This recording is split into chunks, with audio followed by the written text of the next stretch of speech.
adik-adik, pernahkah kalian melakukan pengamatan sebuah sel? Bagaimana bentuk sel yang kalian amati? Apakah seperti tumpukan batu bata atau ruang kosong yang dibatasi oleh persegi banyak? Nah, untuk mempelajari bagaimana struktur sel yang menyusun tubuh makhluk hidup, kita saksikan tayangan video berikut. Struktur sel.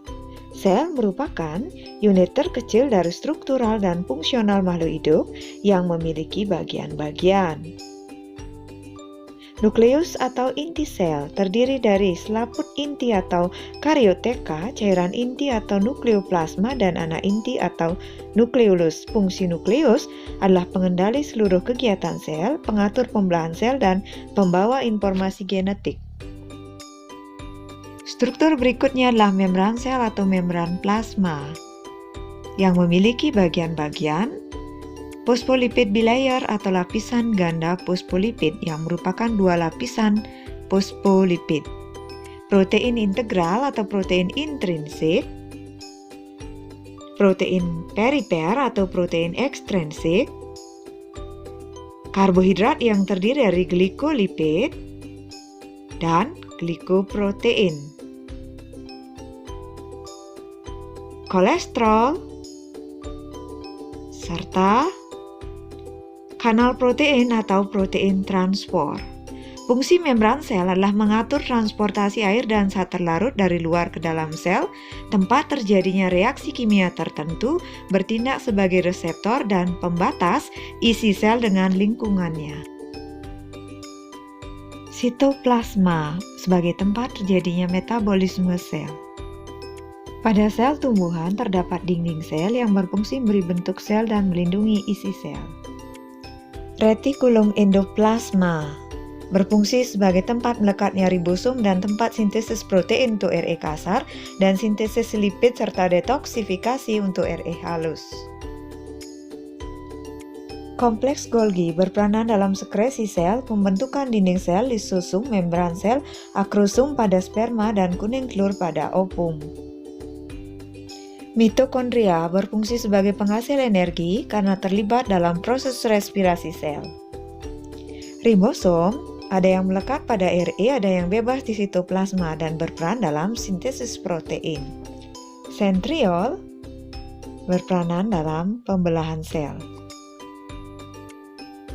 Vakuola pada sel tumbuhan sebagai tempat menyimpan zat makanan seperti amilum dan gula. Plastida pada sel tumbuhan merupakan organel sel yang menghasilkan pigmen yang bertanggung jawab terhadap aktivitas seperti pembuatan energi dan pembuatan makanan. Organel lisosum berfungsi melakukan pencernaan intrasel, autofag, dan autolisis.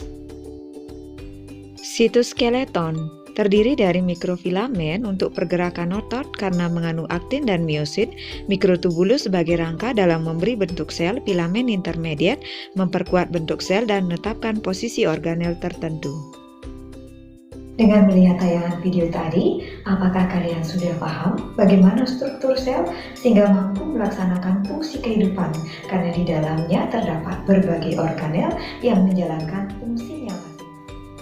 Untuk menguji pemahaman anak-anak tentang materi struktur sel, coba perhatikan gambar berikut. Organel apa yang ditunjukkan oleh nomor 1? Ya, betul sekali, nomor 1 adalah organel mitokondria. Lalu, nomor 2? Ya, betul, nomor 2 adalah badan Golgi atau Golgi kompleks. Dan yang nomor 3, retikulum endoplasma halus. Lalu yang nomor 4, retikulum endoplasma kasar, dan yang nomor 5 adalah nukleus atau inti sel.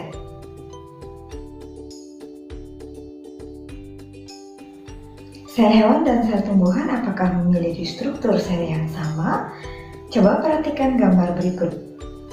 Dari gambar, temukanlah perbedaan sel hewan dan sel tumbuhan. Perbedaan yang pertama adalah sel hewan tidak memiliki dinding sel, sedangkan sel tumbuhan memiliki dinding sel. Perbedaan yang kedua, sel tumbuhan memiliki plastida, sedangkan sel hewan tidak memiliki plastida. Perbedaan yang ketiga, sel hewan memiliki sentriol, sedangkan sel tumbuhan tidak memiliki sentriol. Perbedaan yang keempat, sel tumbuhan memiliki vakuola yang besar, sedangkan sel hewan secara umum tidak memiliki vakuola, kalaupun memiliki berukuran kecil.